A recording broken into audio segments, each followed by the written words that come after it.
Total, 1 month na rin naman tayong magka-LDR. Gawa tayo ng savings account. Joint account ba? Tapos, yung hulog, hati tayo. Ay hindi. Ikaw lang maghuhulog. Kasi ikaw ang OFW. Ako, wala naman akong trabaho, diba? Saan ako kukuha ng panghulog? Hindi ka na talaga tutulong?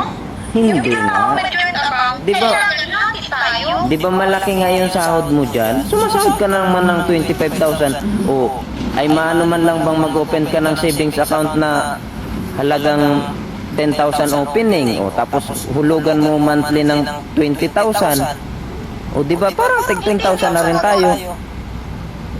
Hindi yun nakatawag na joint account. Kasi yung joint account, may hulog ako, may hulog ka din. Sa'yo nga lang, hindi. Kunwari na nga lang